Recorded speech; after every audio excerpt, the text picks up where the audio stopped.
আসসালামু আলাইকুম। মাঝে মাঝে মনটা অনেক খারাপ হয়। তো আজকে ভালোই ছিলাম, হঠাৎ করে মনটা খুব খারাপ হয়ে গেল। আর আসলে যে কারণে খারাপ হয় বলতে পারি না কারো কাছে শেয়ারও করতে কফল পারি না। কফলি পারিবারিক কফট কিছু কফতি ঝামেলা, তারপরে আপন মানুষের দেয়া কষ্ট,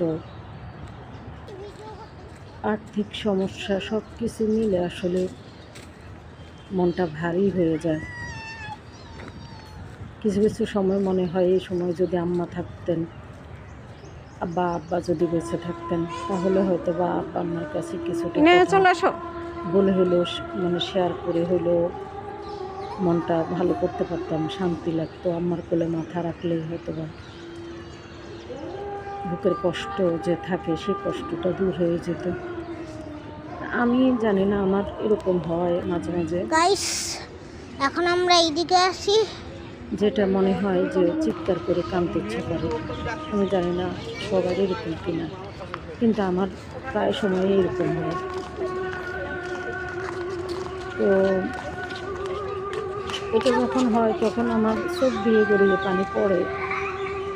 কিছুক্ষণ হয়তো বা চুপচাপ মানে বালিশের উপরে মাথা গুঁজে কিছুক্ষণ চোখের পানি পেলে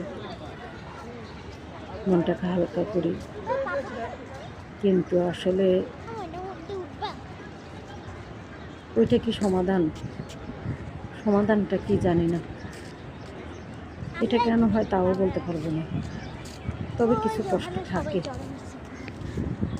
এই কষ্টের কথাগুলো কাউকে শেয়ার করতে পারি না, হয়তো এই কারণেও হতে পারে। ওই জন্য আব্বাকে খুঁজি, আম্মাকে খুঁজি, কিন্তু আব্বা আম্মা তো আসলে দুনিয়াতে নেই। দুনিয়াতে বেঁচে থাকলে হয়তো বা কিছুটা হইলেও শেয়ার করতাম, সবটুকু না বললেও কিছুটা হইলেও শেয়ার করতে পারতাম এবং মনটাকে হালকা করতে পারতাম। তো